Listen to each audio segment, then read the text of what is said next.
Next article आता है India losing its cherished right to know. Right to know जो है आर्टिकल 19(1) फंडामेंटल राइट में दिया गया है, राइट टू इन्फॉर्मेशन जिसको हम कहते हैं, राइट टू इन्फॉर्मेशन एक्ट जो कि 2005 में आया था। इस आर्टिकल में ये डिस्कस किया गया है कि किस तरह से चीफ इंफॉर्मेशन कमिश्नर जो है उनकी पावर्स को कम किया जा रहा है गवर्नमेंट के द्वारा, और गवर्नमेंट किस तरह से जो बनाए हुए प्रोविजंस थे जो इंफॉर्मेशन कमीशन की, सेंट्रल इंफॉर्मेशन कमीशन को एक कह सकते हैं कि न्यूट्रल अप्रोच ना, इंडिपेंडेंट बॉडी बना के रखती थी, उसको ख़त्म करने की कोशिश की जा रही है सेंट्रल गवर्नमेंट के द्वारा। पहले क्या हुआ तो मैं स्टार्टिंग से बताता हूँ कि इसमें कितने रिफॉर्म्स आए। 2013 में पॉलिटिकल पार्टीज़ को रिमूव कर दिया गया इंफॉर्मेशन कमीशन के एम्बिट से। मतलब कि अगर कोई भी पॉलिटिकल पार्टी के बारे में जानना चाहे कि इस पॉलिटिकल पार्टी को फंड कहाँ से आ रहा है, इस पॉलिटिकल पार्टी ने खर्च कहाँ कहाँ किया, इस पॉलिटिकल पार्टी में, मतलब कोई भी ऐसा क्वेश्चन जो पब्लिक इंटरेस्ट के लिए वैलिड है, कि पब्लिक को जानना ज़रूरी है, क्योंकि एक डेमोक्रेटिक नेशन है तो यहाँ पे पब्लिक को सब कुछ जानना ज़रूरी है। हाँ, वेदर कि ये ध्यान रखना है कि इंटरनेशनल सिक्योरिटी, फॉरेन रिलेशंस और इस तरह की चीज़ों को वो अगर वायलेट कर रहा है तो फिर इनको इन्फॉर्मेशन नहीं दी जाती। बाकी हर एस्पेक्ट में पब्लिक को इन्फॉर्मेशन देना ज़रूरी होता है, क्योंकि डेमोक्रेटिक नेशन ही यही कहता है।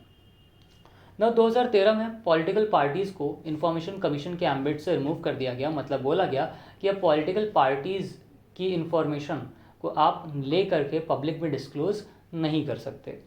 फिर इसके बाद इसमें 2017 में थोड़ा सा एक छोटा सा और अमेंडमेंट हुआ जो कि ज़्यादा इम्पोर्टेंट नहीं है। 2018 में एक अमेंडमेंट होता है जो कि काफ़ी बड़ा टर्निंग पॉइंट बन जाता है इन्फॉर्मेशन कमीशन के लिए।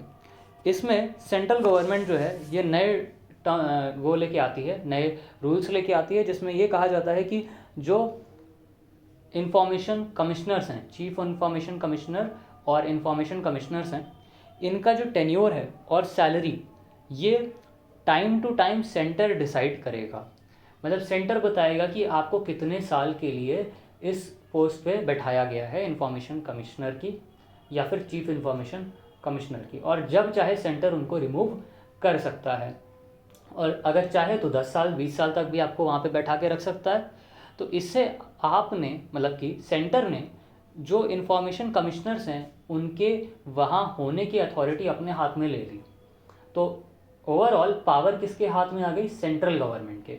अब चीफ इंफॉर्मेशन कमिश्नर को अगर सेंट्रल गवर्नमेंट की इंफॉर्मेशन देनी है जो कि सेंट्रल गवर्नमेंट नहीं चाहती देना या कोई पर्टिकुलर पार्टी नहीं चाहती देना, तो उस पॉइंट पे क्या होगा कि वो गवर्नमेंट चीफ इंफॉर्मेशन कमिश्नर पे या कमिश्नर पे ये प्रेशराइज करेगी कि अगर तुमने इन्फॉर्मेशन दिया तो हम आपको पोस्ट से रिमूव कर देंगे, या फिर अगर आप नहीं देते हो तो हम आपको 10 साल एक्स्ट्रा टेन्योर दे देंगे। लेकिन पहले क्या था, 5 साल टाइम फिक्स था। तो 2019 के बाद से ये जो टेन्योर है वो अनफिक्स हो गया है और सेंट्रल गवर्नमेंट के अकॉर्डिंग ही हो गया है कि सेंट्रल गवर्नमेंट ही डिसाइड कर रही है कि कब कौन कितने दिन के लिए इंफॉर्मेशन कमिश्नर है और नहीं है।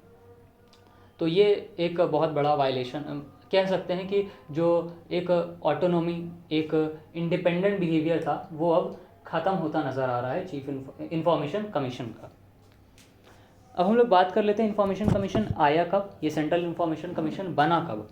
तो ये बना है 2005 अंडर RTI एक्ट 2005, और इसमें एक 1 चीफ इंफॉर्मेशन कमिश्नर होता है और 10 से ज़्यादा इंफॉर्मेशन कमिश्नर नहीं हो सकते, ऐसा मतलब इस बॉडी का स्ट्रक्चर है। ये इंफॉर्मेशन कमिश्नर्स अपॉइंट किसके द्वारा होते हैं? अपॉइंट होते हैं प्रेसिडेंट के द्वारा, क्योंकि इंडिपेंडेंट बॉडी मानी जाती है तो प्रेसिडेंट ही इनको अपॉइंट करता है। लेकिन रिकमेंडेशन कौन देता है? रिकमेंडेशन देने के लिए प्राइम मिनिस्टर जो कि चेयरपर्सन होते हैं उस कमेटी के, अपोजिशन के लीडर इन लोकसभा और यूनियन कैबिनेट मिनिस्टर भी होते हैं, और 65 साल से ज़्यादा तक एज में ये कमिश्नर नहीं बन सकते। 65 साल तक ही कोई कमिश्नर रह सकता है, ये रूल अभी भी है। फिर बात कर लेते हैं RTI एक्ट का। तो RTI एक्ट 2005 जो है ये, जैसा कि मैंने बताया, आर्टिकल 19(1) फंडामेंटल राइट के अंदर आता है। और ये फंडामेंटल राइट बना Rajnarayan versus state of UP case में। इस केस में जो है इसको फंडामेंटल राइट बना दिया गया। नाउ इससे ज़्यादा इसमें कोई इम्पोर्टेंट इस आर्टिकल में कोई इम्पोर्टेंट बात नहीं है।